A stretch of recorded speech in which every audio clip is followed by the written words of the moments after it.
How many nights are you waking up just spinning based on a problem? You're spinning based on a feeling you're having in your body based on the challenges that you're facing right now.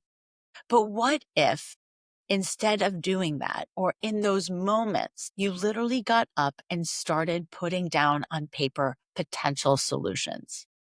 One of the things that people ruminate over a lot is money.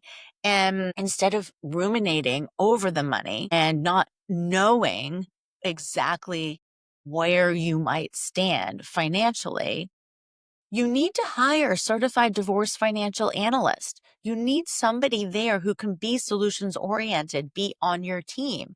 And what they do is they take a look at all of your assets. They take a look at what is available to you. And from that, they come up with different solutions for how you can divide your assets. And not only are those specific solutions on how you can divide your assets, but they look at it as it relates to, well, what does that mean for you today? And what does that mean for you 30 years from now? Okay. Because your financial wealth health is what we are all trying to achieve in our divorce, and getting a better understanding of what potentially our financial situation could look like if I made specific decisions. That is what is important. I know that every time I left my certified divorce financial analyst, I just felt more at peace. It doesn't mean that I was in a great financial place. It just meant that I turned my unknowns into knowns because they were giving me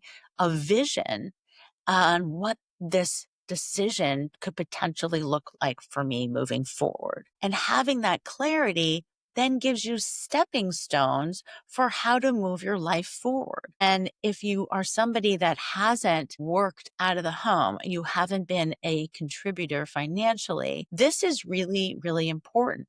You're balancing out maintenance or alimony and child support.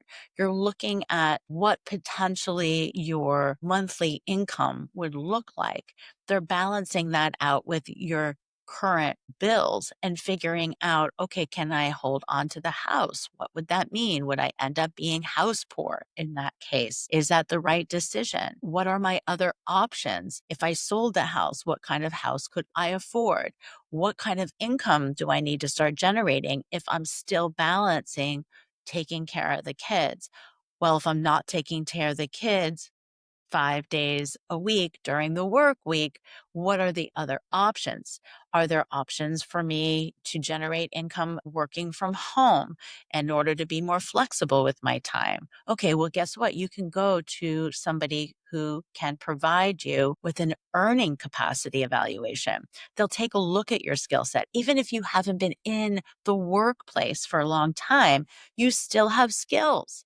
I talk about that all the time. If you've been driving your kids around, if you've been food shopping, if you've been a house manager, if you've been signing up for activities, maybe you have older parents. Maybe you've been managing care. Maybe you've always been managing care for your kids. These are all skills. These are skills that can be transferable. So working with an earning capacity evaluator, getting a better understanding of what your skill set is, and then signing up for some sort of vocational training, some upskilling. Even if you're somebody who was in the workplace for a very long time and then took time off for the kids, you have skills. And yes, it's going to be harder to get back and bring yourself back into that workforce, but it doesn't mean it's not possible. And it can if you get the right support. And I know that you're thinking to yourself, oh my God, Tania, I can't even afford my lawyer's fees so much. A certified divorce financial analyst and an earning capacity evaluator and somebody who's going to upskill my skills. I can't afford all this. But what you also can't afford is a $500 an hour lawyer. So you need to balance out what you are spending your money on. I know that coaching is just another expense, but it's not. It saves you money. If you believe that you're just going to get a lawyer to fight for everything that you believe that you deserve, you're going to pay for that fight. You're going to pay for that. It's much better to approach this from a solutions-oriented perspective, taking charge of your life and getting back into the world in a way that you feel that you can be independent.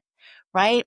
Investing in you, investing in your independence, investing in being solutions oriented instead of focusing on the Band-Aid of the problem.